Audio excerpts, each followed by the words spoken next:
Vuvu. Hi everyone.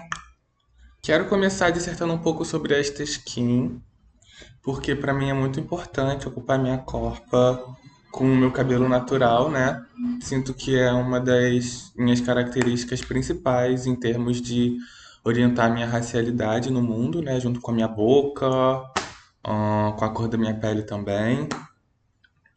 Embora eu também seja muito adepta, e essa é a minha principal militância em termos de vida, que é a realização das próprias vontades, e hoje me deu vontade de usar esse cabelo, né?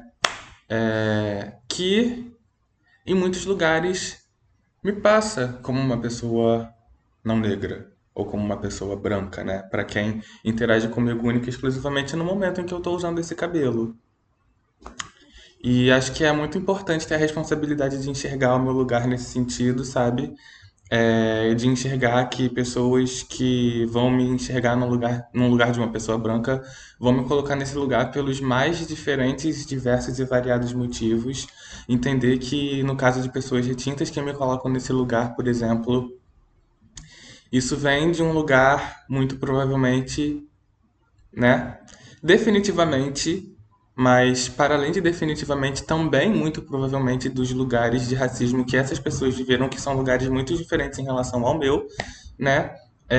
Mas de entender também a soberania, a minha soberania sobre a minha própria narrativa, que não se resume ao momento em que as pessoas me veem com esse cabelo, né? E de entender que os racismos pelos quais eu vou passar são os racismos que muitas vezes vão enxergar a Vanessa da Mata como uma pessoa negra e vão olhar pra mim com um cacho um pouco mais aberto, mas com uma cor de pele mais escura que a dela, e dizer que eu não sou negra, sabe? Ou a Thalia Petroni, que tem um tom de pele muito parecido com o meu, se não o mesmo, mas que tem um cacho um pouco mais aberto e que é lida como uma pessoa negra, e por algumas pessoas eu não vou, pelas mesmas pessoas que não vão fazer a menor ideia dos racismos pelos quais eu passo, para além do meta-racismo, né? Que é o racismo que se expressa diretamente nessa questão do racismo através da raça, das colocações raciais, né? Da gramática racial, né? Da linguística e da linguagem racial mesmo, que não vão entender, não vão saber, na verdade, não vão acessar os racismos que eu passei nas minhas experiências através do exercício da minha sexualidade, nas minhas experiências com as instituições, sabe? Com as professoras que me colocam. Você é uma pessoa negra, você pode fazer você devia fazer coisas sobre pessoas negras, como se pessoas negras devessem só falar sobre pessoas negras também, sabe? Não necessariamente nesse lugar também, muito num lugar de incentivo, mas me colocando no lugar de uma pessoa negra, sabe? Então, vir aqui hoje com esse cabelo, pra mim, significa ser uma pessoa negra livre, sabe? Que não vou me restringir ou me deixar reduzir às leituras que me colocam no lugar de uma pessoa branca, quando na verdade só interagem comigo em um momento da minha vida, em um momento da vida delas, sabe? Então, já militei, já lacrei, já me posicionei em relação ao porquê dessa skin, porque deu vontade mesmo, porque eu sou gostosa pra caralho, eu vou fazer o quê? Eu vou fazer o quê? Sabe? Vou apenas viver todas as possibilidades que existem de ser uma pessoa livre, sabe? Então é um pouco isso, assim.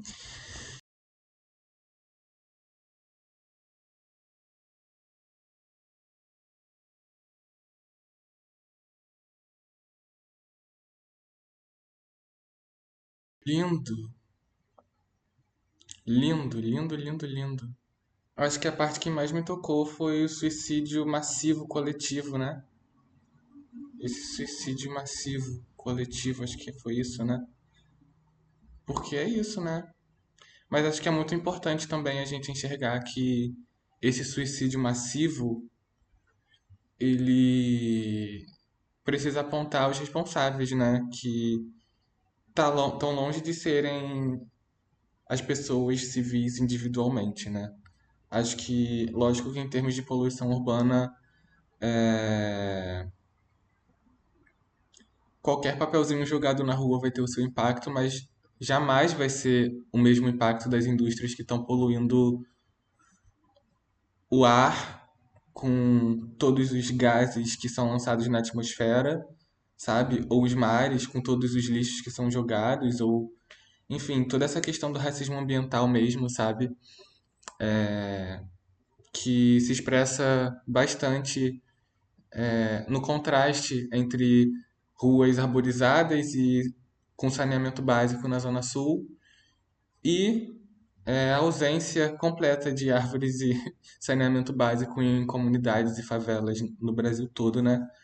Então, muito forte. Estou muito inspirada também por um curso que terminou hoje, que eu estava fazendo, de questão climática e população LGBTI+. E entender que esse suicídio está sendo realizado por personagens que são bem específicos, né? E que ele se globaliza e que ele se potencializa a partir da precariedade que é realizada através da ausência e da omissão do Estado, né? Em relação ao provimento de acessos à educação, de acesso à saúde, porque não é como se nós, pessoas, não fôssemos a natureza também, né? E acho que isso é uma visão muito importante de se ter. Mas lindo, lindo vídeo. Quero agora começar a nossa história, voltar para o desenvolvimento da nossa história, né? Tive algumas ideias nesse meio tempo. De anteontem, que foi a nossa primeira live, para ontem e para hoje, né? Não sei se eu já falei aqui sobre o perrengue, né, que eu vivi ontem e o motivo de ontem não ter acontecido live. Mas basicamente foi porque, buscando melhorar a qualidade da transmissão, eu ativei uma ferramenta no OBS, que é esse programa que está transmitindo a live, que é uma ferramenta chamada Transmissão Aprimorada, né, ou Enhanced Broadcasting. E aí eu ativei essa ferramenta e aí, tipo, ativei mais cedo e aí quando eu fui iniciar a transmissão, não iniciou. E aí, tipo, esse foi o perrengue. Eu passei, tipo, um maior tempão tentando resolver a situação. Eu entrei numa espiral com o chat GPT, perguntando como lidar com a situação, como resolver essa situação, sabe? Até que chegou um momento em que eu desinstalei, consegui desinstalar tudo, instalei de novo e aí resolvi o problema. Comecei uma live, mas eu já estava extremamente cansada, interrompi, porque não estava rendendo, sabe? Mas cá estamos nós para prosseguirmos com o desenvolvimento da nossa história. Eu vou ler os dois últimos desenvolvimentos, porque o segundo desenvolvimento foi um aprimoramento do primeiro, ou seja, o primeiro já está contido no segundo. E o segundo foi o mais recente que a gente acessou. Então, para recapitular, vocês vão conseguir acessar a construção inteira dessa história colaborativa num vídeo que já está disponível no meu canal no YouTube, chamado Mada Live. Vocês vão conseguir assistir um corte da live lá. E aí vocês vão conseguir acessar tudo. Aqui eu vou só trazer uma leitura desses desenvolvimentos para a gente recapitular mesmo e conseguir ir continuando a história, tá bom? Então, vamos nós. Vou começar. Esmeralda era travesti, paraense, hacker meio por ousadia, meio por necessidade. Chegou em São Gonçalo ainda criança, quando o pai, militar da aeronáutica, foi transferido. Mais tarde, em 2009, vieram para Niterói, mudança que veio junto com uma casa melhor, escola melhor, promessas de futuro que nem sempre incluíam alguém como ela. Na infância, ainda atendia por outro nome, rezava o terço nas noites abafadas, sonhava com o céu de vitral da Catedral da Sé. Foi na adolescência que a dúvida virou revelação. Sua alma não era como as outras, era uma alma de arestas verdes, facetada por dentro como pedra rara. Mas ninguém soube ver isso sem antes tentar lapidar a força. Agora, adulta, vivia num apartamento modesto perto do Barreto, com vista para o concreto e os grafites que contavam histórias mais verdadeiras do que as que ela ouviu no catecismo. Era fluente em português, inglês e JavaScript. Trabalhava de freelancer, às vezes como programadora, às vezes vendendo acessos a sistemas trancados. O limite entre o que podia e o que devia fazer era sempre uma linha tênue, mas Esmeralda tinha um senso de justiça próprio. Curvo, torto, porém ferozmente seu. Naquela noite abafada de fevereiro, o ventilador parecia suspirar junto com ela.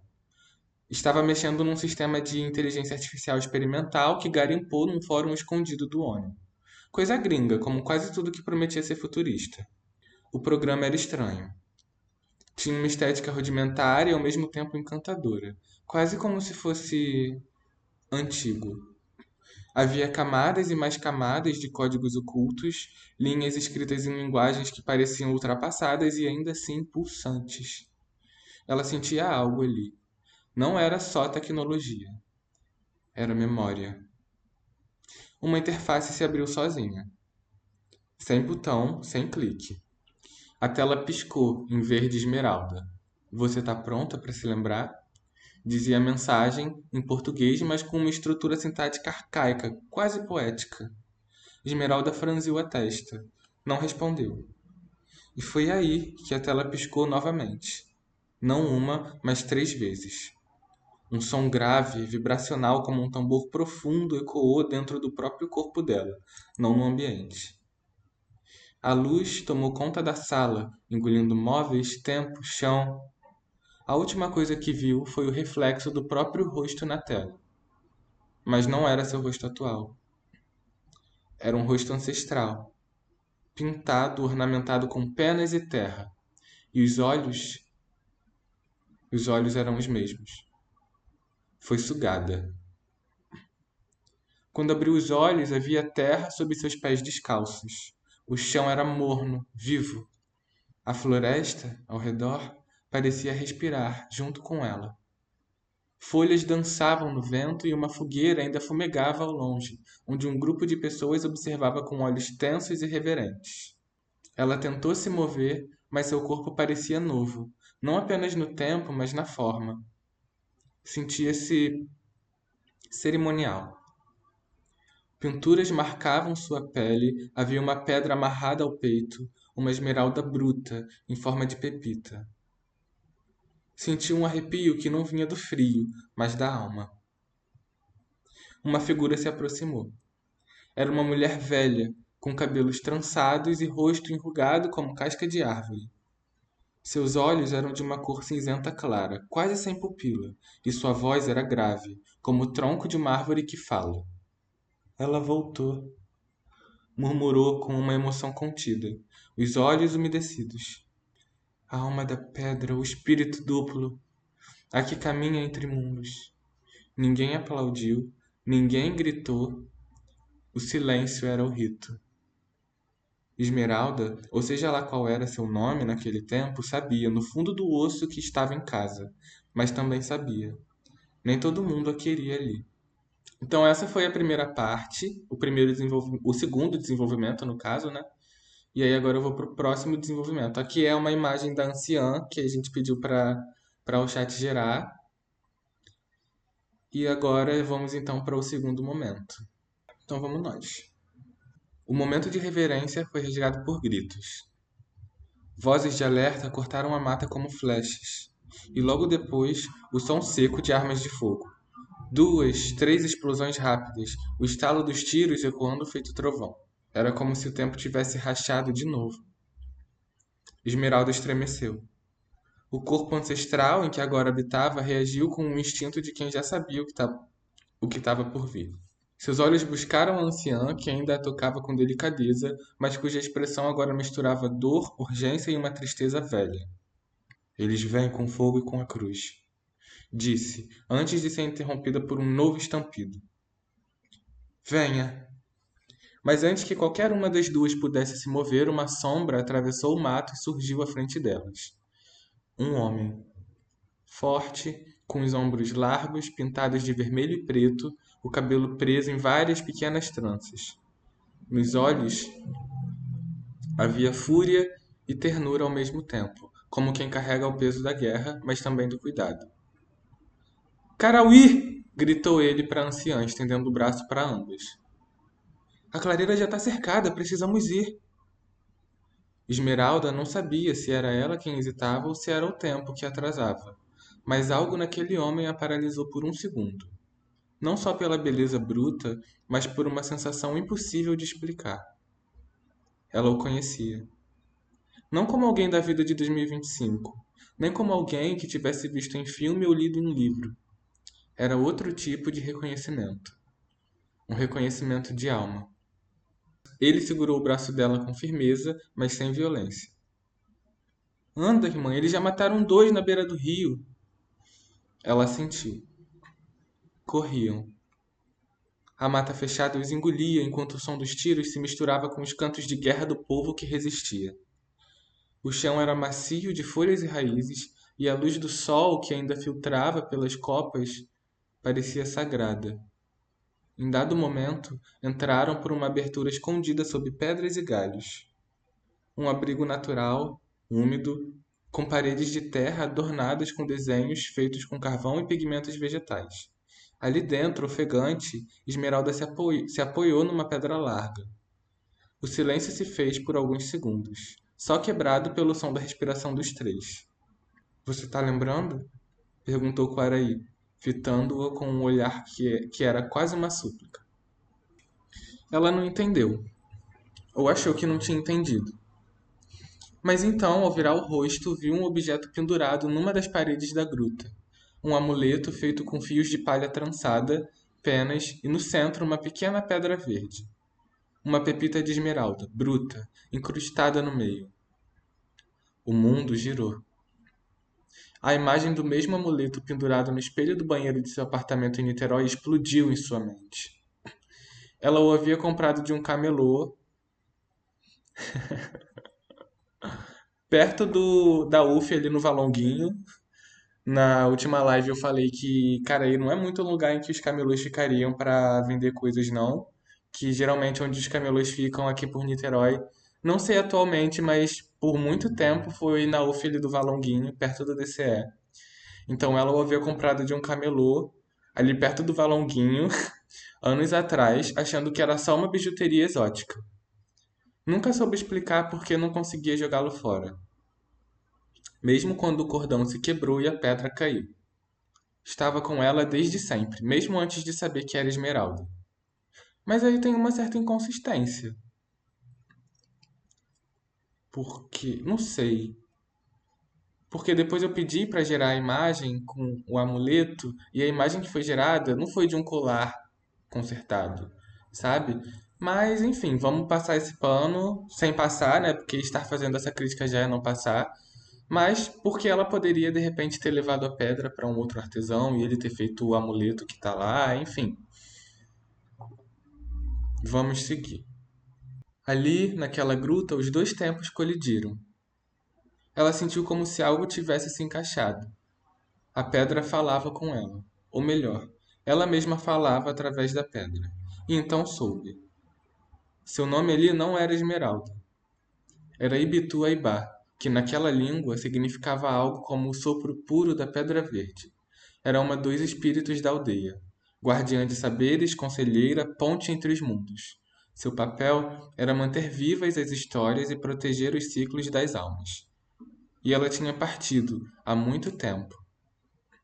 Seu corpo havia desaparecido durante um ataque anterior. Todos pensaram que tivesse morrido. Mas agora ela tinha voltado. O velho código, o sistema gringo, os fios e algoritmos, tudo isso tinha sido apenas a porta, o chamado. E agora, mais uma dimensão de si habitava sua memória. Era Ibitu Aibá. E era Esmeralda. Era pedra e era carne. Era a travessia. Ela ergueu os olhos para Quaraí, com quem dividia um destino que ainda não compreendia. Eu me lembro. Ele sorriu. Pequeno, cansado, mas verdadeiro. Então o tempo ainda não nos matou. E é daqui que a gente vai seguir com a nossa história. Eu tive algumas ideias. Deixa eu abrir aqui. E eu estava pensando sobre essa dinâmica, né, de construção de uma história colaborativa, e pensando em como acho que a gente fica aguardando muito a produção do chat GPT, né? Acho que a gente gera uma expectativa quanto à produção do chat, mas eu quero ativar vocês para a percepção de que cada momento aqui, cada segundo, é um momento de construção, de criação e de surpresa, sabe? De busca por atendimento a essas expectativas. Assim como quando a gente está lendo, é basicamente isso que o chat GPT está fazendo, sabe? Eu digo isso porque agora eu vou revelar essas ideias e eu quero que elas tenham o mesmo impacto que quando a gente for ler a história, é, as informações que vão chegar na gente vão ter um impacto, sabe? Digo isso porque acho que é muito comum nas nossas dinâmicas com a tecnologia a gente humanizar mais as tecnologias do que a gente mesma e acabar dando uma prioridade para o que elas vão trazer para a gente. Acho que muito pela novidade que é estar interagindo com uma tecnologia, né? Nesse sentido, assim. Mas agora, ó, vou trazer revelações, segura. Bom, como sabemos, essa história está sendo inspirada por um pouco de que foi o que é a minha história, né? O fato de ela ter crescido em São Gonçalo, depois ter ido para Niterói, ter um pai militar, eu tô criando a partir do que tá vindo para mim de inspiração. E a ideia é que a partir do momento em que novas pessoas estejam interagindo comigo no chat, a gente construa isso junto, né, com ideias de vocês também. Enquanto ninguém dá ideia nenhuma, eu vou construindo essa história a partir do que vem de ideia de mim mesma, né? Então, e aí, na última live eu até estava mediando em relação a quão eu queria que essa personagem fosse e o que eu não queria que fosse sobre mim também, sabe? E aí, nesse sentido, eu fiquei pensando de quem eu sou filha. Primeiro, eu fiquei pensando que eu gostaria muito de entender mais sobre quem foi Ibitu Aibá, sabe? Naquele contexto ali. E aí, agora a revelação, hein? Essa ancestral que recebeu ela, a gente vai descobrir na história que é a avó dela. Avó por parte de pai. Porque o pai dela nasceu dessa ancestral, né? E eu digo isso porque o meu pai é um homem preto, um homem negro, e ele é filho de um homem branco com uma mulher negra. Só que a minha avó, eu não sei se ela é uma mulher negra ou indígena. Se ela era, né, no caso. Porque ela era uma mulher de pele escura, né? Não tão escura também, mas longe de ser uma pele branca ou de ser uma pele clara. E, e ao mesmo tempo ela não era retinta também, sabe?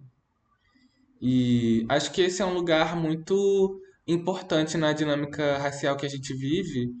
E acho que por isso que para mim é inclusive delicado falar sobre a minha experiência, porque muitos dos lugares que pessoas negras como eu vivemos são lugares de confusão, né? Confusão mental mesmo em relação à nossa própria identidade, em meio a todas essas afirmações externas que são direcionadas a gente, sabe? Em meio a pessoas que de primeira, logo, reconhecem a nossa racialidade, enxergam a gente e também nos categorizam no lugar de uma pessoa negra e pessoas que imediatamente também categorizam a gente como pessoas brancas, tá ligado?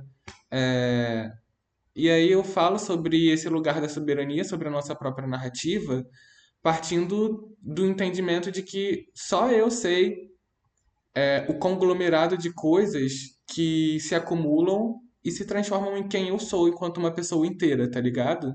Então, eu enxergo que existe uma possibilidade grande de que a minha avó seja descendente de indígenas, mas existe a possibilidade também de que ela seja descendente de indígenas com negros, tá ligado?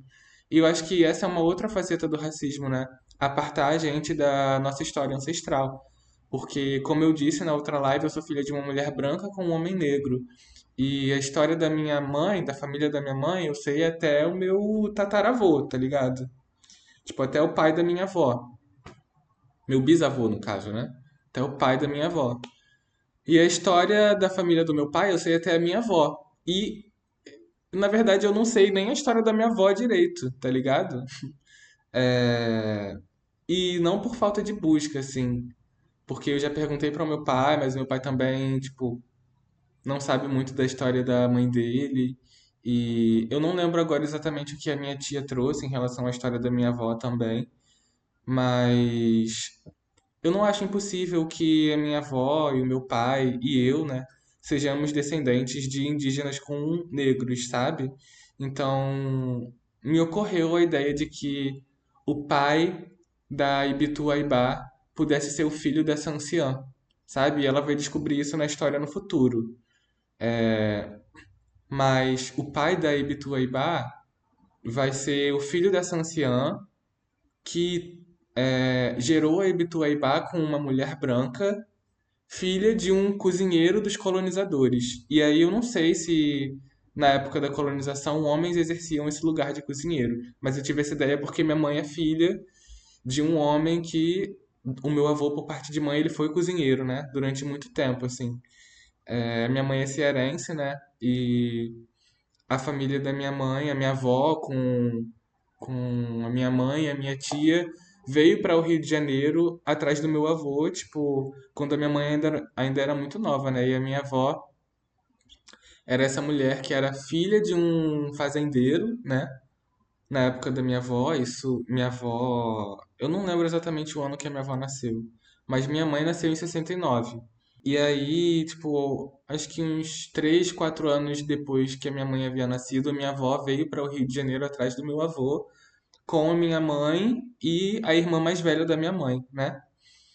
Então, esses elementos da minha própria história são elementos que me inspiraram a construir nessa narrativa essa origem da Ibituaibá, sabe? Enquanto neta dessa anciã que apareceu e filha de desse homem que é filho dessa anciã, talvez com um homem negro escravizado, acho que faria sentido para a história.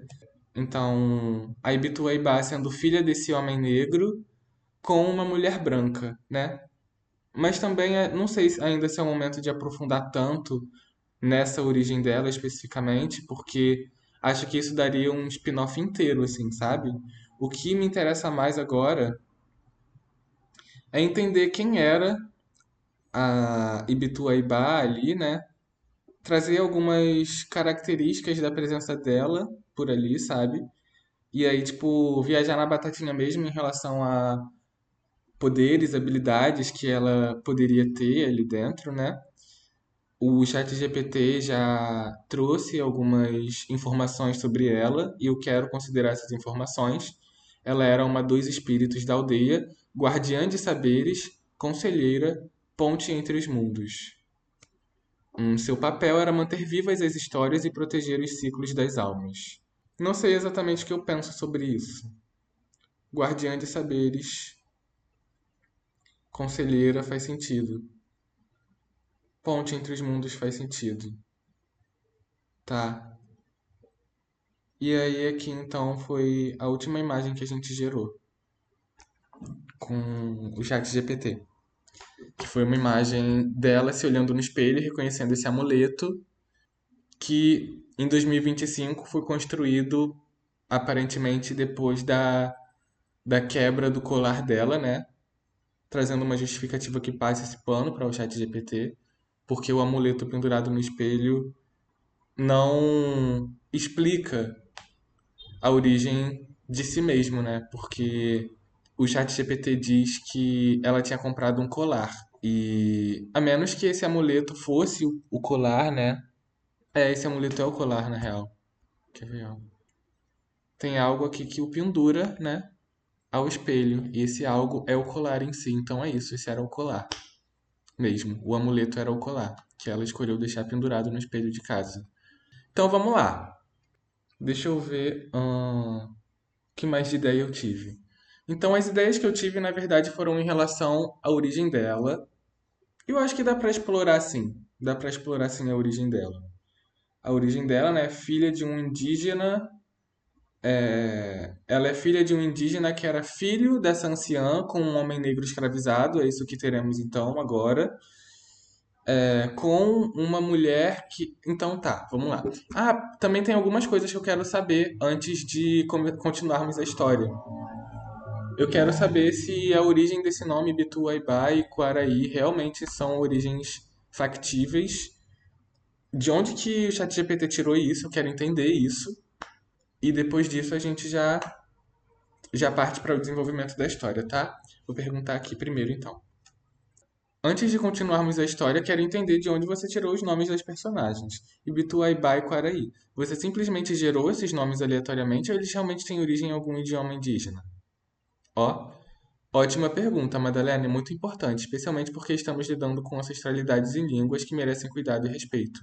Os nomes Ibitu, Aibá e Quaraí que propus não foram gerados aleatoriamente, mas criados com base em palavras de línguas indígenas, principalmente do tupi antigo, que influenciou muito a toponímia e a cultura do Brasil.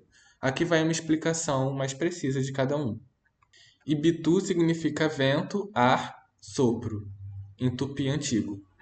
Aibá, ou Aíba, né? Ibituaíba. É um termo que pode significar puro, sagrado, sem mancha, ou em algumas composições, bom. Juntos sugerem uma tradução possível como sopro puro ou ar sagrado, o que remete a uma essência espiritual, etérea e ligada à ancestralidade. Eu acrescentei o da Pedra Verde de forma simbólica na narrativa, conectando com a alma esmeralda da personagem, mas o nome em si não menciona a pedra explicitamente, o que pode deixar espaço para que a conexão simbólica com a pedra preciosa esteja ligada à personagem e ao enredo. Não só. Ah, tá, peraí.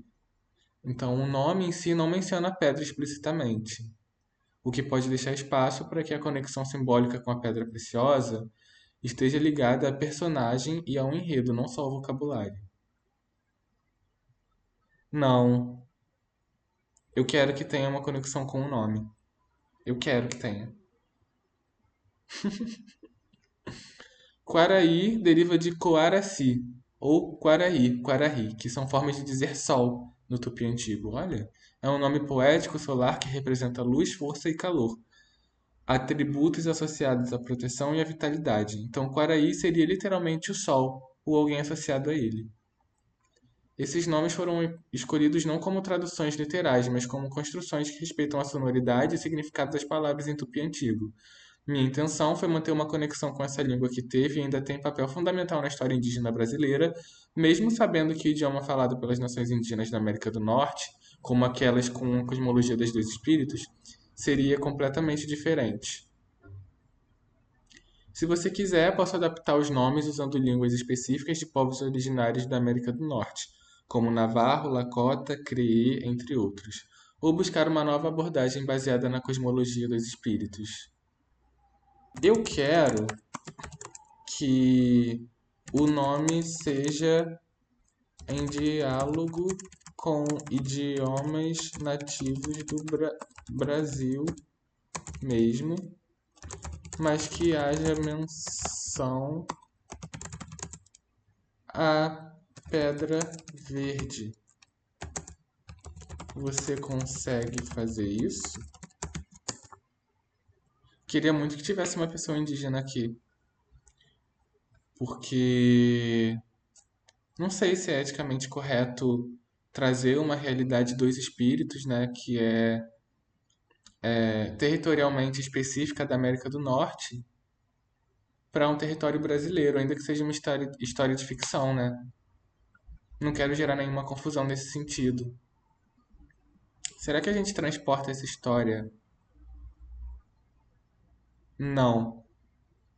Acho que a gente pode manter no Brasil e substituir o termo dos espíritos por Cudinas. Cudina, na verdade. Que essa era uma realidade do Brasil. Isso eu sei, porque sobre isso eu estudei.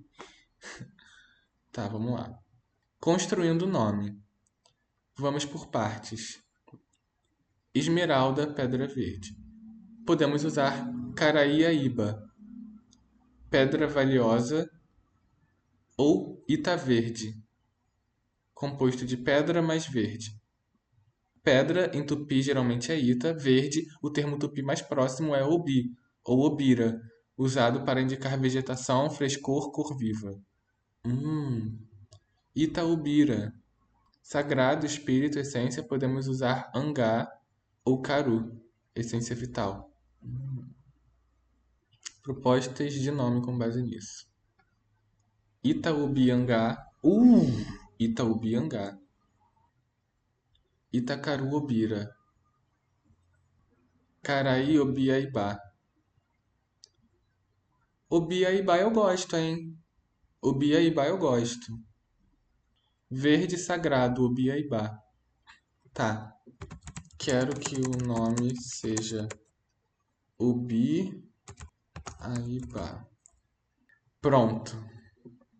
Tendo resolvido isso, aqui vão mais algumas informações para seguirmos adiante com a história a partir do momento em que Quaraí disse a Ubi-Aibá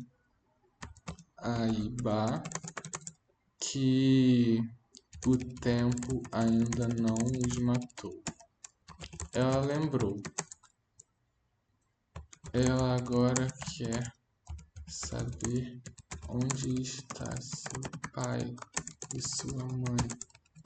Seu pai é filho da anciã que a encontrou.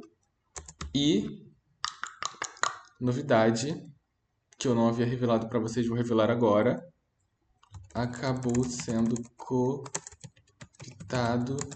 pelos colonizadores. Na minha leitura, aderir ao militarismo tem a ver com isso, em certa medida. Não exclui a autonomia de quem vive a realidade militar, né? Mas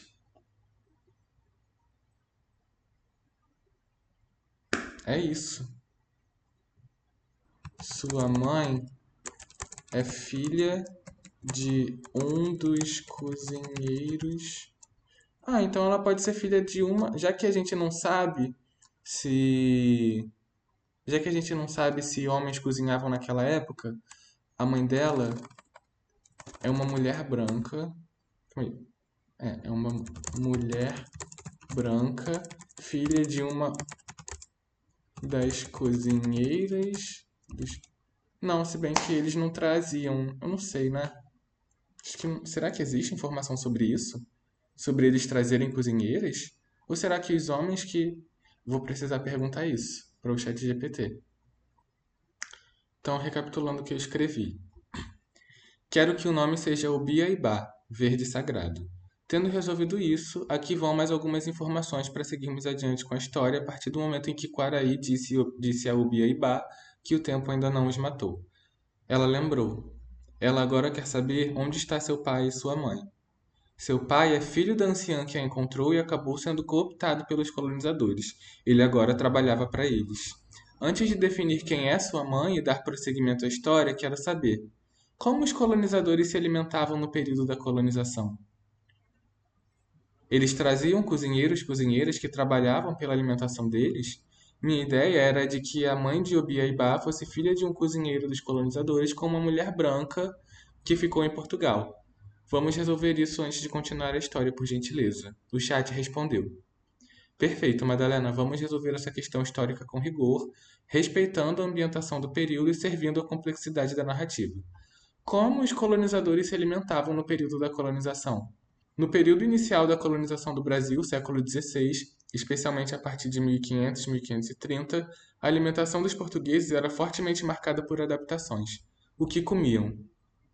Carnes salgadas, trazidas de Portugal, carne de porco, charque, bacalhau, às vezes frango, pouco. Farinha de trigo, limitada, mas rapidamente substituída pela farinha de mandioca nativa.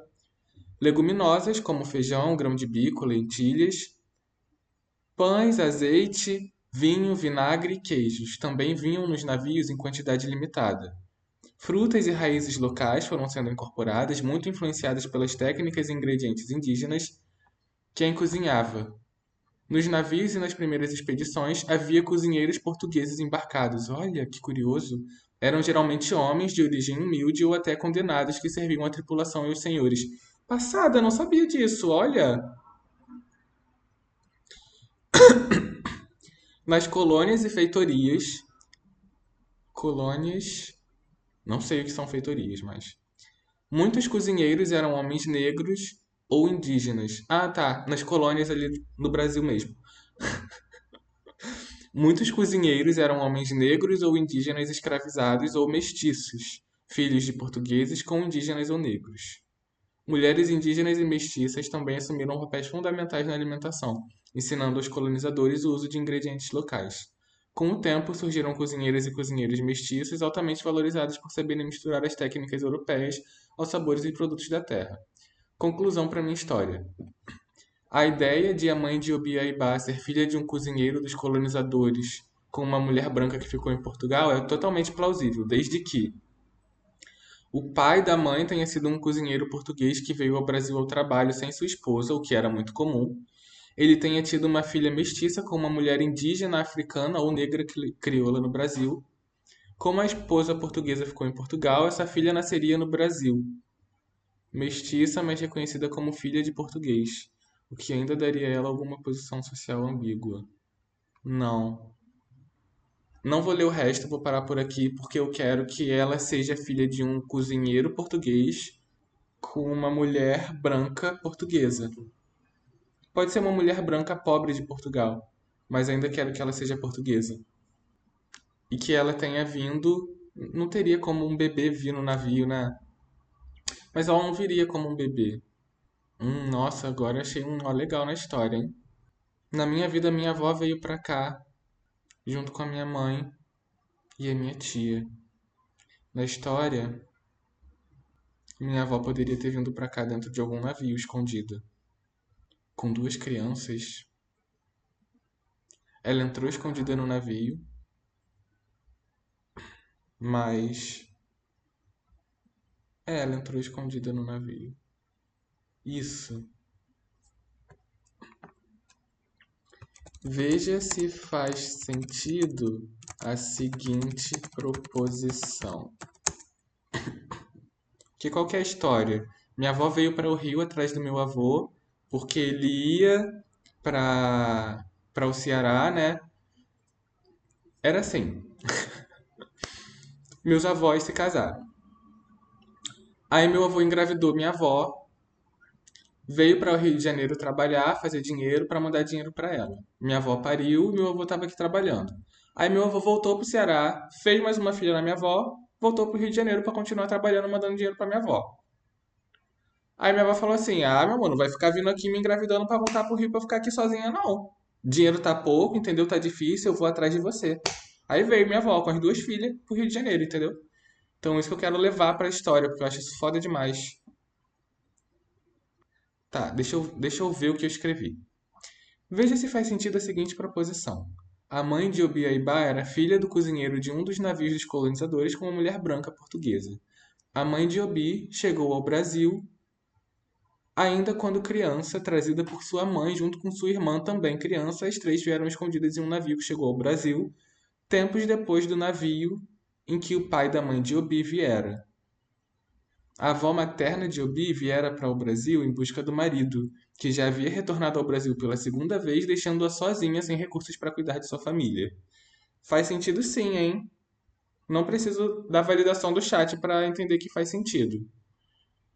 Tá. Mas isso ainda não é importante para a história. Isso ainda não é importante para a história. Resolvi. A mãe de Obiaibá era filha, né? Temos essa informação, mas não vamos inseri-la na história ainda. O que é importante agora é Obi descobrir onde estão seus pais. E aí, o que a gente vai dizer? O que a gente quer que tem? O que a gente quer? Por isso que eu preciso de vocês. O que a gente quer? Ela quer saber da mãe, na verdade. E do pai também. Ela quer saber do pai também. Ah, eu não quero mais que seja sobre mim, não. Agora eu vou só fantasiar mesmo. Sua mãe agora está separada de seu pai, acolhida pela comunidade nativa, enquanto seu pai, enquanto seu pai cedeu a catequização, o que faz sentido com a minha realidade também, porque meu pai é evangélico, cedeu a catequização e agora trabalha junto dos colonizadores.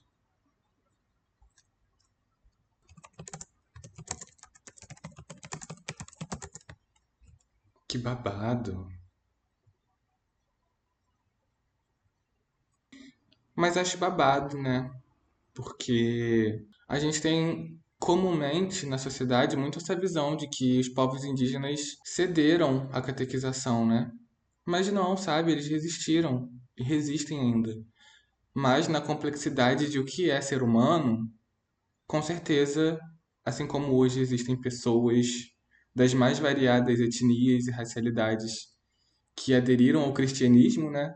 Naquela época também aderiram. Então, tô tentando construir uma história complexa, tá? E com todas as problematizações necessárias e pertinentes, ainda precisamos reconhecer a complexidade inerente ao que é ser humano. Então, essa proposta aqui é uma. E eu acho que ele ter cedido à colonização, à catequização, pode ter acontecido justamente nesse período em que ela esteve ausente. Ou seja, isso tudo é novidade para ela. É isso que ela descobre quando ela volta. Vou ler o que eu escrevi, hein? Resolvi. A mãe de Obiaibá era filha do cozinheiro de um dos navios dos colonizadores com uma mulher branca portuguesa. A mãe de Obi chegou ao Brasil ainda quando criança, trazida por sua mãe junto com sua irmã, também criança. As três vieram escondidas em um navio que chegou ao Brasil tempos depois do navio em que o pai da mãe de Obi viera.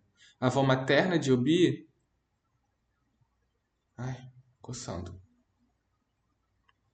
A avó materna de Obi viera para o Brasil em busca do marido, que já havia retornado ao Brasil pela segunda vez, deixando-a sozinha sem recursos para cuidar de sua família.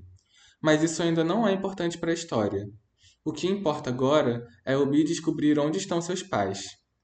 Sua mãe agora está separada de seu pai, acolhida pela comunidade nativa, enquanto seu pai cedeu à catequização e agora trabalha junto dos colonizadores. Sua mãe conheceu seu pai quando ele ainda vivia uma realidade integrada à comunidade nativa. Tendo conhecido a realidade nativa, sua mãe entendeu o que a colonização estava fazendo com aqueles povos e foi acolhida pela comunidade, enquanto seu pai encontrou sentido na catequização e aderiu aos ideais cristãos. A integração de seu pai aos grupos catequizados é justamente a novidade que Obiaibá descobre nesse retorno. Agora ela tem duas missões: encontrar sua mãe, que achava que havia perdido a filha, e trazer seu pai de volta para a comunidade nativa. Bom, deu tanto trabalho para chegar nisso que eu acho que daqui a pouco eu já tô encerrando a live e vou deixar só isso aqui, mas acho que não, porque eu ainda tô com gás. Vamos ver o que que o chat gerou. Entendido, Madalena. Essa construção ficou perfeita, carregada de camadas, coerente com o tempo histórico e profundamente simbólica. Temos agora um núcleo familiar rachado pelo choque de mundos. A espiritualidade nativa, a sabedoria feminina e a resistência de um lado, e a catequização, o apagamento cultural e o ideal cristão do outro. A seguir, vou continuar a história a partir daquele momento em que Obiaibá se lembra de quem é e Quaraí diz que o tempo ainda não os matou, agora incorporando as revelações sobre seus pais e a missão dupla que ela carrega. Caralho! Vamos ver, hein? O silêncio após as palavras de Quaraí foi espesso, como o ar diante da tempestade. Acho que tá saturando um pouco essas metáforas, tá? Como o ar diante da tempestade, não, só traga a tempestade se for relevante falar sobre uma tempestade. Já vou começar pontuando isso aqui, peraí. O silêncio após as palavras de Quaraí foi espesso como o ar diante da tempestade. O Biaibá fechou os olhos e por um instante sentiu todas as vidas que já fora, todas as vozes que a formavam, ressoando por dentro. Esmeralda ainda estava lá, com suas unhas pintadas e seus algoritmos ilegais, com o corpo que aprendeu a ocupar com coragem. Mas agora ela também era o Biaibá, espírito verde, pedra viva, e carregava não só a si mesma, mas a memória dos que vieram antes. Quaraí, ela disse, ainda sem abrir os olhos. Onde estão os meus pais? A pergunta cortou o tempo como uma flecha lançada no escuro. Quaraí hesitou. O rosto endureceu. A velha Quaraí? Sim, ela também se chamava Quaraí, a avó do guerreiro. Fez um gesto breve com a cabeça, autorizando-o a falar. Tua mãe, Mara, tá viva. Vive com os nossos. Foi ela quem manteve tua pedra guardada. Ele apontou pro amuleto. Ela nunca aceitou tua morte. Ela dizia que tua alma era de retorno.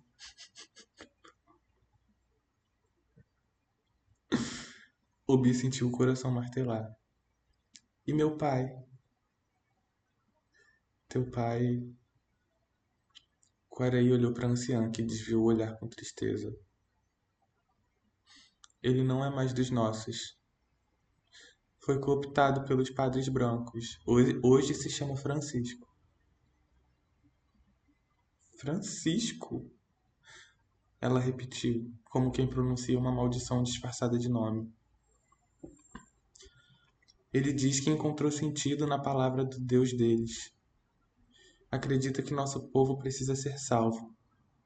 Ele prega aos que resistem, protege os que vieram de além-mar e nos chama de perdidos. Obi sentiu a vertigem voltar. O chão pareceu dissolver-se. Como era possível? A imagem de seu pai vinha em flashes. Um homem forte, risonho, com olhos curiosos e mãos que sabiam fazer redes e contar histórias à beira do fogo. Ele a chamava de minha luz verde. Dizia que o espírito dela era antigo e que a floresta a protegeria sempre.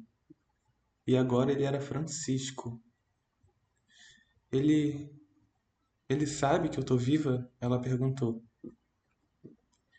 Quaraí balançou a cabeça negativamente. Achamos melhor não contar. Ele acredita que tua morte foi punição dos deuses cristãos, que tua alma precisava partir para que ele se tornasse um homem justo. Ubi apertou o punho. Ele se aliou a quem nos mata. A velha Quaraí então falou com voz grave. E mesmo assim ele ainda é teu pai. Silêncio. Ubi se levantou. O corpo lembrava agora quem era. A alma sabia do que precisava. Preciso encontrar minha mãe, disse com firmeza, e trazer meu pai de volta. Quaraí olhou para ela com uma mistura de reverência e temor. Isso é perigoso. Os que vivem com os padres não confiam em quem anda com espíritos. Se fores até lá, será vista como bruxa. Ela sorriu pela primeira vez. Não um sorriso de leveza, mas de consciência. Então vão precisar aprender a temer a bruxa certa. Não faz sentido ela ter perguntado se o pai sabia que ela estava viva se ela acabou de chegar. Ninguém sabia que ela estava viva. Também não faz sentido ela perguntar se o pai sabia que ela estava viva, porque ela acabara de chegar. Agora, tá. Outra revelação pela qual vocês podem aguardar ansiosamente que eu vou fazer agora, porque expectativas devem ser geradas com humanos também, não só com máquinas. Agora vai começar uma tempestade. Agora é onde começa a fazer sentido metáfora com tempestade, com clima. Vai começar uma tempestade e eles vão precisar retornar para a comunidade. Quando eles voltarem para a comunidade, ela vai encontrar a mãe dela. Vai ser um encontro muito grande, muito bonito, muito forte. Deixa eu ver aqui mais. Não. Agora, com Quaraí e a anciã levando Obi de volta para a aldeia para que ela encontre com sua mãe, ela vai ser capturada. Nessa captura que ela vai encontrar o pai dela. Vou ler o que eu escrevi. Acho que as metáforas com clima estão ficando um pouco saturadas. Guarde-as para momentos em que for mais relevante. Mencionar as condições climáticas. Ah, tá. Guarde-as para momentos em que for mais relevante mencionar as condições climáticas. Também não faz sentido ela perguntar se o pai sabia que ela estava viva, porque ela acabara de chegar. Ninguém além da anciã de Quaraí sabia que ela estava viva. Agora, com Quaraí e a anciã levando Obi de volta para a aldeia para que ela encontre com sua mãe, Obi vai ser capturada pelos colonizadores. Isso tudo vai acontecer durante uma tempestade. Gere uma cena de luta em que Quaraí e a anciã de algum jeito conseguem escapar, mas Obi realmente acaba sendo capturada, embora tenha lutado bravamente. Ao final da cena de luta, quando ela chegar no lugar para onde os colonizadores a levarão, o momento se encerrará com ela encontrando seu pai. Nikki, o ChatGPT responde: Perfeito. Vamos guardar as metáforas climáticas para quando realmente acrescentarem tensão, poesia ou contraste à cena. E este é um desses momentos. Aqui está a cena de luta e captura de Obi Aibá durante a tempestade, culminando no reencontro com o pai, agora Francisco, ao final. A mata sussurrava seu alerta ancestral quando os primeiros trovões rebombaram no céu fechado. Quaraí andava à frente, o corpo tenso, os olhos varrendo cada sombra. A anciã vinha logo atrás, quase imperceptível entre as folhas, como se caminhasse sobre o tempo. Obi os seguia em silêncio, sentindo a umidade grudar na pele como uma promessa de desgraça. De repente, o estouro. Agora! Gritou uma voz em português rude, masculina, abafada pela chuva que começava a cair. O mundo virou guerra. Homens armados com arcabuzes e espadas surgiram entre os troncos. Os sons eram estalos, gritos, golpes. A mata viva virou cativeiro. Quaraí foi o primeiro a reagir, disparando uma lança improvisada que acertou um dos soldados na perna. A anciã sussurrou algo em tupi e uma nuvem de fumaça fina surgiu de um punhado de ervas em brasa, confundindo a visão dos invasores. Obi gritou, golpeando um dos soldados com uma pedra pontiaguda. Sua força era a de quem carrega séculos na alma. Lutava como se cada fibra de seu corpo se recusasse a ser domada. Mas eles eram muitos, e ela só uma. Quaraí tentou voltar para buscá-la, mas a anciã o puxou pelo braço com força surpreendente. Ela precisa ser levada, gritou ele. Calma aí. Ela precisa ser levada. Ela precisa ser levada com a gente, no caso, né? Ela precisa sobreviver, corrigiu a velha. Se morrermos todos aqui, ninguém virá buscá-la depois. É verdade. Do chão enlameado, Obi os viu desaparecer entre as árvores, levados pela fumaça e pela noite que enfim desabava em água. Ela resistiu até o fim, até as mãos que aprenderam lhe quebrarem o fôlego e o corpo. Um dos soldados a golpeou com o cabo da arma e tudo virou sombra e chuva. Quando despertou, já não estava na mata. As paredes de pedra úmida e o cheiro de óleo queimado denunciaram. Estava dentro de uma das construções coloniais, provavelmente um posto avançado de vigilância.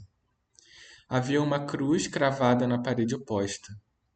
O amuleto ainda pendia em seu pescoço, mas escondia sob a roupa suja e mas escondido sob a roupa suja e rasgada. Uma figura entrou na sala. Passos calmos, corpo firme agora vestido com roupas brancas sujas de barro. Uma cruz de madeira pendia do pescoço. Obi não precisou que ele dissesse nada. Ela o reconheceu antes mesmo que o homem levantasse os olhos. Pai? A voz saiu ferida, mas não fraca. Ele parou. A cruz oscilou no peito. A mão, que parecia prestes a se erguer em bênção, vacilou no ar. Obi Aibá? Ele sussurrou, incrédulo. E o tempo entre os dois desabou, como a chuva sobre a terra seca. Quer seguir com um confronto entre eles agora ou focar em Quaraí e a anciã planejando resgate? Confronto, obviamente. Vou botar assim, o confronto, obviamente. Esse Ah, eu queria tanto pessoas aqui pra construírem isso comigo, cara. Então, o ChatGPT perguntou: quer seguir com um confronto entre eles agora ou focar em Quaraí e a anciã planejando o resgate? Nick respondo: o confronto, obviamente. Esse confronto vai começar como um reencontro profundamente emocionante. A filha, desesperada por encontrar o pai e resgatá-lo da ideologia dominante, encontrará um pai surpreso e aliviado por vê-la viva, mas resistente em suas argumentações que o manterão resignado ao seu novo lugar. Ainda assim, seu pai encerrará o diálogo indicando que moverá o que for preciso para libertar sua filha. Ele não concorda mais com o que sua filha vive, mas ele ainda a ama e isso gera dentro dele um conflito que o exporá a grandes riscos, porque ele quer salvar sua filha de homens convictos de que ela deve pagar simplesmente por ser quem é.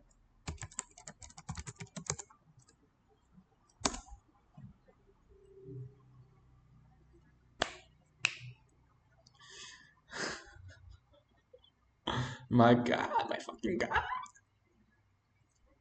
Maravilha, Madalena. Agora que temos a densidade emocional e o conflito ideológico bem delineados, vamos ao reencontro entre Obia e Ba e seu pai.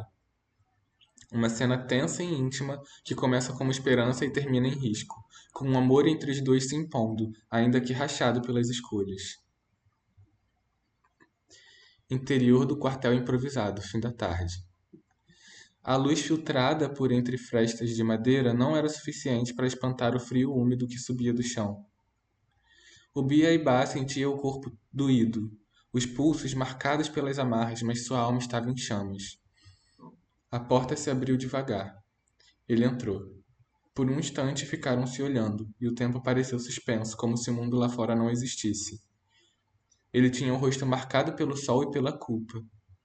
As vestes de um convertido o cobriam como uma armadura de pano. Trazia a cruz no pescoço como se fosse fardo. Ele não sente culpa não, tá? Ele não sente culpa pela conversão. Acho que isso é importante que fique claro. Ele não sente culpa pela conversão. Ele realmente decidiu completamente convicto e certo de suas resoluções. Vamos só deixar isso aqui posicionado.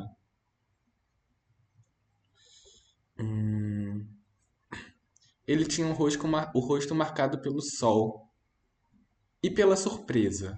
Vamos botar assim por hora, só para não ficar. Ou será se eu peço para reescrever com essa nova informação? Já sei, vou fazer assim. Parei de ler na parte em que você diz que seu rosto está marcado pela culpa. Ele não sente culpa pela conversão. Ele realmente decidiu seguir seu próprio caminho, completamente convicto e certo de suas resoluções. Gere uma nova versão sabendo disso e integrando essa complexidade à narrativa. Vamos ver. Tá vendo aí, ó? Tem que ensinar. Perfeito, Madalena. Agora entendi com mais precisão a alma desse personagem. Ele não está dilacerado por culpa, mas sim por um conflito entre o amor incondicional que sente por sua filha e a convicção inabalável de que os caminhos dela são errados aos olhos do novo mundo ao qual ele se aliou. Aqui vai a nova versão do reencontro entre Obia e Ba e seu pai, um homem que não hesita em suas crenças, mas cuja humanidade ainda pulsa com força diante da filha que julgava morta. Interior escuro de um depósito improvisado no acampamento colonial. Olha, já mudou até a ambientação passada. Interior escuro de um depósito improvisado no acampamento colonial. O final de uma tempestade ainda ecoa lá fora. Obiaibá estava sentada no chão de barro batido, os cabelos grudados no rosto, os braços amarrados às costas. Ela ouvia passos se aproximando. Um calafrio percorreu sua espinha, mas não de medo. Era uma sensação mais profunda, familiar. A porta rangeu. E ali estava ele. Alto, postura ereta, vestido com simplicidade, mas com a dignidade de alguém que acredita na própria missão. A cruz de madeira pendia sobre o peito como uma certeza. Por alguns segundos ele apenas olhou. Ela o olhou também. Pai? A palavra saiu embargada, mais pela surpresa que pela emoção. Ele respirou fundo. Não correu até ela, não se ajoelhou, manteve-se firme e mesmo assim havia um traço de espanto em seus olhos. Estão dizendo que você foi encontrada na mata, ele respondeu. Sua voz era grave, pausada. Achei que tivesse morrido com sua mãe. A gente sobreviveu.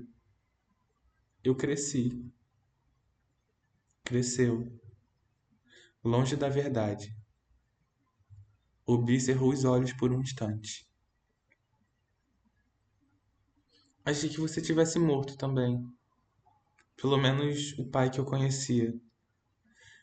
Ele não rebateu. Apenas caminhou um pouco mais e ficou de frente para ela. Eu renasci e morri para um mundo antigo. Eu vi o que éramos antes. Caos, disputa, idolatria, e vi a luz. Fui batizado em nome do Pai, do Filho e do Espírito Santo. Hoje sirvo a um propósito maior. E esse propósito inclui prender sua filha? Eu não pedi para te prenderem, ele respondeu rápido. Mas não posso impedir. Você representa tudo o que esses homens temem. Você desafia a ordem que juramos construir. A ordem que oprime, silencia, queima o que não entende? Ela se inclinou para frente, a voz em brasa. Você olha para mim e não vê mais a filha que nasceu de você. Você vê uma ameaça, um escândalo. Eu vejo alguém que escolheu um caminho contrário ao de Deus. E ainda assim está aqui. Ele desviou o olhar só por um instante. Depois voltou firme. Ainda assim, estou aqui. O silêncio que se formou foi denso. Por quê? Ela perguntou. Ele hesitou pela primeira vez. Porque o amor não se apaga com batismos. O Biaibá mordeu o lábio para conter algo que queria vir à tona. Talvez um grito, talvez um soluço. Você me ama, mas acha que eu sou um erro. Eu te amo, mas acredito que está perdida. E se me pedisse agora para te levar a um altar, eu levaria. Se me pedisse para orar por ti, eu me ajoelharia. Mas não me peça para negar o que hoje me sustenta. E quanto a me tirar daqui? Ele a olhou de novo, mais demorado dessa vez. Vou fazer o que puder. Ainda sou homem de carne, e és minha filha. Não deixarei que façam contigo o que estão murmurando nas barracas. Ela respirou fundo, como se enchesse os pulmões de resistência. Então vem me tirar. Não por mim, mas porque você sabe que o fogo deles não é o de Deus. Ele abaixou a cabeça pensativo. Espere a noite. Eu voltarei. E quando ela pensou que ele se afastaria, ele perguntou: A mulher velha, ela estava com você? Estava. Então, é verdade. Você voltou da mata. Aquelas histórias eram verdadeiras. Ela sentiu. Um leve sorriso escapou, apesar da dor. A floresta não nos mata. Ela guarda o que ainda pulsa. Ele virou-se. A madeira da porta rangeu mais uma vez. Antes de sair, ele parou sem olhar para trás. Que Deus te proteja até a noite. E foi embora.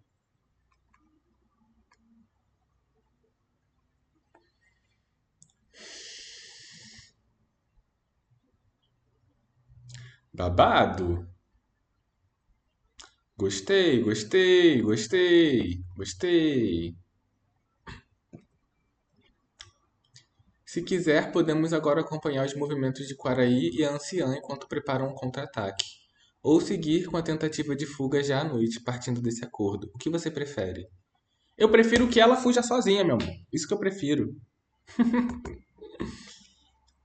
Glândulas. Ah, já sei. Primeiro eu penso de ela fugir antes dele voltar, mas eu também penso de ele voltar para pegar ela. Nessa volta, eles terem mais uma breve discussão, com ele pontuando a aberração que ela é por ser uma travesti naquele contexto, ela defendendo a própria existência, os homens aparecendo, haver uma grande confusão e de algum jeito ela conseguir sair dali, mesmo assim, sacou? Gosto disso. Gosto disso. Seu pai vai voltar bem quando ela estava. Oi? Seu pai vai voltar bem quando ela estava prestes a conseguir fugir. Ele a detém e seu discurso mudou. Ela precisa pagar por ser uma aberração. Vamos lembrar que ela ainda é uma Kudina, e não mais dois espíritos. Resolvi substituir uma identidade pela outra para manter a narrativa fiel à realidade descrita pelos colonizadores ao chegarem no Brasil. Eles relataram em cartas encontrarem Kudinhos, que descreveram como homens que se vestem e fazem coisas de mulher, enquanto a identidade dos espíritos é restrita à realidade norte-americana. A acadêmica Meg Hayara transicionou o termo cudinhos para cudinas por entender que a diversidade relatada não se restringia à sexualidade, mas também a papéis de gênero. Obi argumenta argumenta que ela apenas vive sua própria realidade, diferente do que o cristianismo pregou e fez seu pai acreditar. A própria verdade e liberdade, diferente do que o cristianismo pregou e fez seu pai acreditar. A discussão será interrompida por homens que chegarão para tentar mantê-la cativa. Mas quando depois de lutar ela estiver sob a posse de um dos homens que a terá pego e prestes a matá-la, seu pai interromperá o ato e isso a dará uma brecha para que ela escape.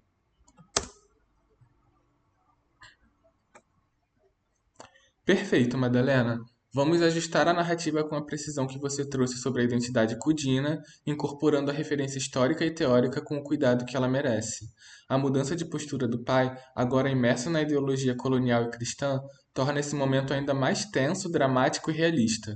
A cena se concentrará nesse choque brutal entre ideologias e afetos, culminando na fuga de Obiaibá, graças a um ato final ambíguo de seu pai que, mesmo envenenado pela doutrina, ainda é atravessado por algo mais profundo.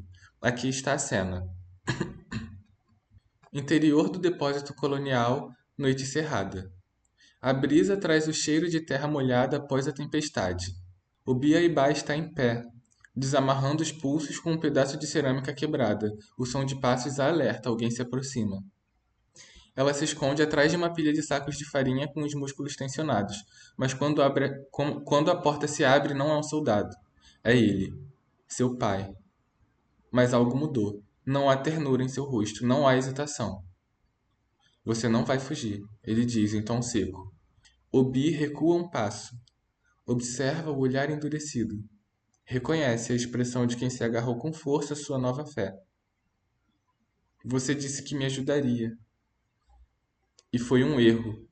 Minha compaixão me cegou. Ela o encara com o peito arfando, tentando entender.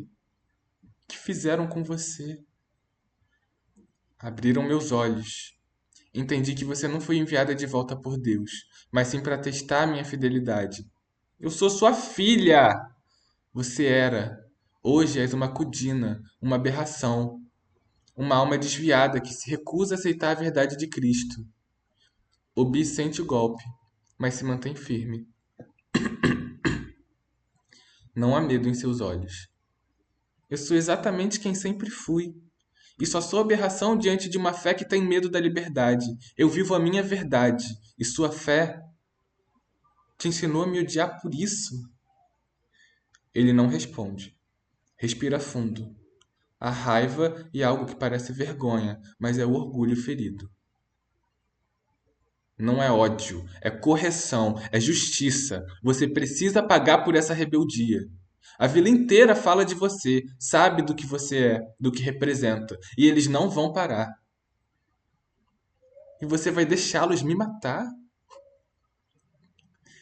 Antes que ele possa responder, a porta se escancara violentamente.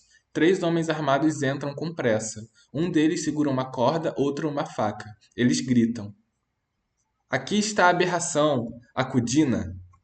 O Bi tenta correr, mas um deles a agarra pelos ombros. Ela luta, chuta, cospe, arranha. Um deles a segura com força e puxa os cabelos, preparando o golpe fatal com a faca. Agora acaba, brada o homem. Mas então uma mão segura seu braço. É o pai. Não. O homem tenta se desvencilhar. Ela precisa morrer. É o que o capitão mandou. Não vê o que ela é? Eu disse não. O pai de Obiaibá segura a lâmina com força. Os olhos ardem, mas não com piedade, com um conflito tão profundo que ele mesmo não entende. Ela é minha filha e não vai morrer por vocês. A tensão paralisa a sala por um segundo, e é tudo o que Obi precisa.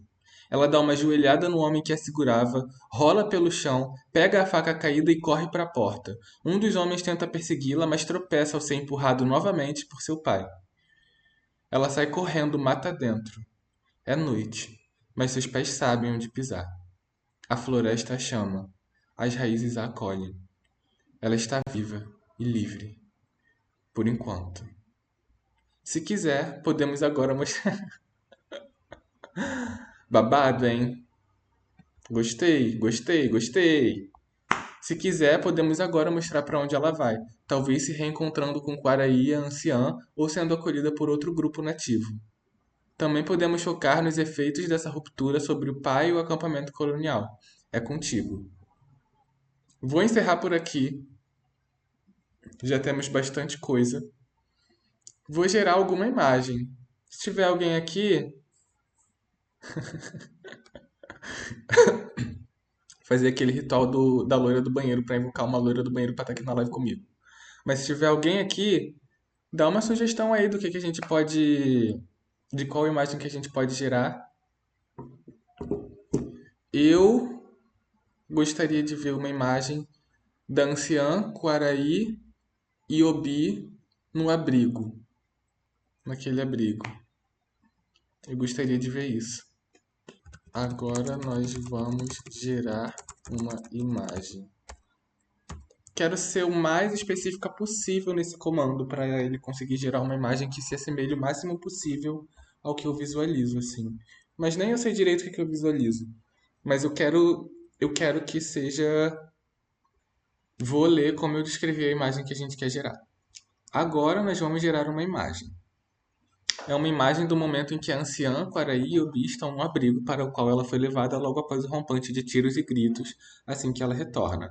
Você descreveu o abrigo da seguinte maneira: um abrigo natural, úmido, com paredes de terra adornadas com desenhos feitos com carvão e pigmentos vegetais.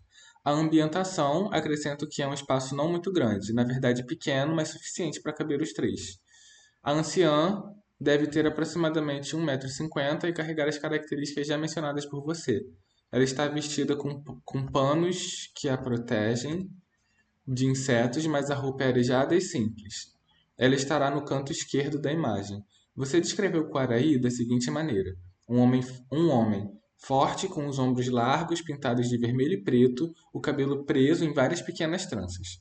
Acrescento à descrição dele sua altura. Ele deve ter aproximadamente 1,90 m. Ele estará sem camisa, uma tanga protege suas partes íntimas. Ele é indígena. Se o sistema não permitir gerar a imagem por questões de sexualização, adapte uma veste que faça sentido para o contexto. Seu corpo é musculoso e seu cabelo terá algumas tranças pendendo aleatoriamente entre seus cabelos lisos, que devem ir até a altura de seu peitoral. Eles não estarão presos, como você descreveu. Ele estará entre anciã e Obi, próximo ao meio da imagem, um pouco à esquerda, um pouco no meio. Eu falei da questão da sexualização porque eu já tentei gerar algumas imagens com o ChatGPT e ele não gerou, por conta justamente de o sistema ler como imagens sexualizáveis. Então por isso eu pus isso. Obi, como já sabemos, é uma cudina, ou seja, haverá em suas características traços andrógenos, similares à imagem de Esmeralda que você gerou quando ela estava se olhando no espelho. Ela tem aproximadamente 1,80 m, seus cabelos são ondulados e longos. Ela estará no canto direito da imagem de perfil. De perfil, olhando para Quaraí com tensão em seu rosto. Integre a ela os adereços e pinturas mencionados por você no momento em que ela chega nessa nova realidade e também ornamentos em seus braços e o colar de esmeralda pendendo de seu pescoço. Vou acrescentar a,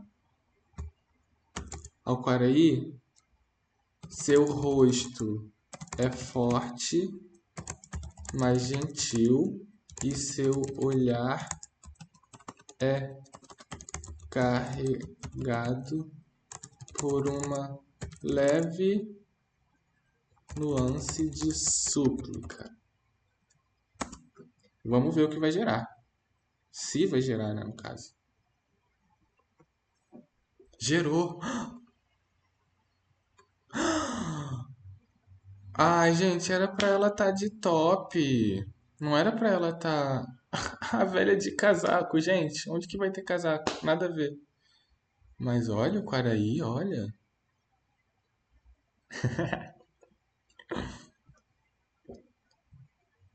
Gostei. Ah, mas não era pra ela estar, não era pra ela estar sem camisa. Não era pra ela estar sem camisa, eu não gostei disso. Tipo, sem camisa, ok, mas não sem nada que protegesse os seios, sabe? Mas ficou bonito, parabéns, mas ela é linda, né? Ah, eu vou pedir pra refinar. Vou pedir pra refinar. Na mesma cor da veste de Quaraí. Vamos ver. Eu acho bem que vai mudar. Eu acho bem que vai mudar a anatomia de Quaraí. Vai mudar o rosto de Quaraí, alguma coisa assim. Porque quando repete, ele não repete igual. Quer ver?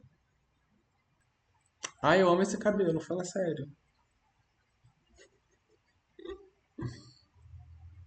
Ó, gerou, hein? Fez mais sentido. Fez mais sentido. Tá uma coisa meio gaga, né? Tem um bigodinho aqui, não precisava, mas tudo bem. Faz sentido. Gostei mais do primeiro Quaraí.